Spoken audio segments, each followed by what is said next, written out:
wabarakatuh. Selamat pagi Dewan Juri yang terhormat. Perkenalkan, nama saya Anggita Diah Ayu Valencia dari SMA Negeri 2 Pare.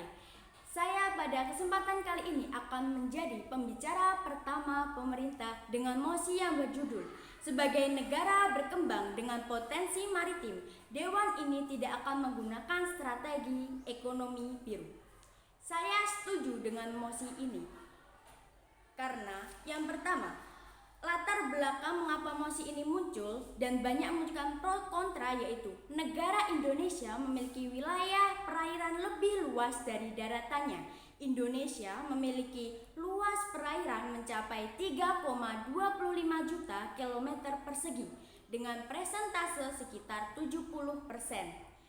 Ekonomi biru atau blue economy adalah suatu konsep pengembangan perekonomian yang dikembangkan dan dipopulerkan pertama kali oleh Profesor Gunther Pauli. Aspek utama pendekatan ekonomi biru adalah kepedulian terhadap lingkungan.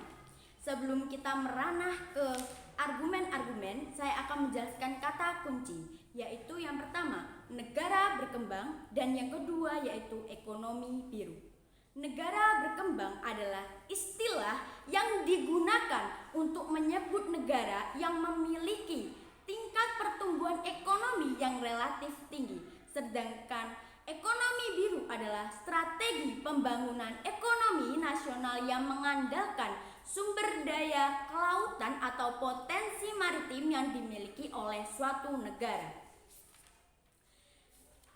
Selanjutnya, ada 3 alasan yang membuat saya mengapa mendukung mosi yang berjudul sebagai negara berkembang dengan potensi maritim, Dewan ini tidak akan menggunakan strategi ekonomi biru. Karena yang pertama, benar kita dapat melihat ekonomi biru sebagai tindakan yang bertumpu pada pengembangan ekonomi rakyat secara komprehensif guna mencapai pembangunan secara menyeluruh. Sumber daya laut yang diolah akan dimanfaatkan secara optimal sebagai mainstream pembangunan ekonomi nasional. Namun, harus kita tandai bahwa tanpa pembenahan dan peningkatkan teknologi pengelolaan, pola pemanfaatan yang baik, serta wawasan dan kebijakan pemimpin, semua itu tidak banyak arti bagi masyarakat.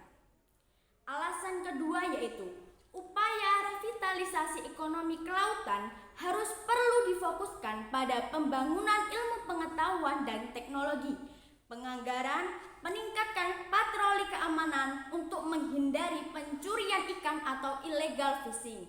Dapat kita temui contohnya yaitu saat tanggal 11 Januari 2020 ada sengketa dengan Cina dan Indonesia dengan adanya pencurian ikan di perairan Natuna. Dengan alasan tersebut, strategi ini sangat tidak cocok diterapkan di kondisi Indonesia sekarang ini. Alasan yang ketiga yaitu berdasarkan data dari Pusat Data dan Informasi Koalisasi Rakyat untuk Keadilan Perikanan atau KIARA pada tahun 2018, hampir di semua titik wilayah pesisir dan pulau kecil Indonesia terdapat proyek reklamasi.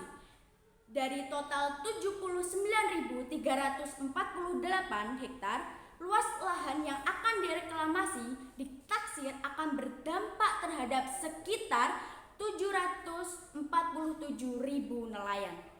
Hal ini sungguh miris di mana konsep ekonomi biru itu sendiri yang harusnya menunjukkan keberpihakan terhadap masyarakat pesisir serta lingkungannya justru melakukan perampasan ruang dan perusakan lingkungan melalui proyek-proyek reklamasi yang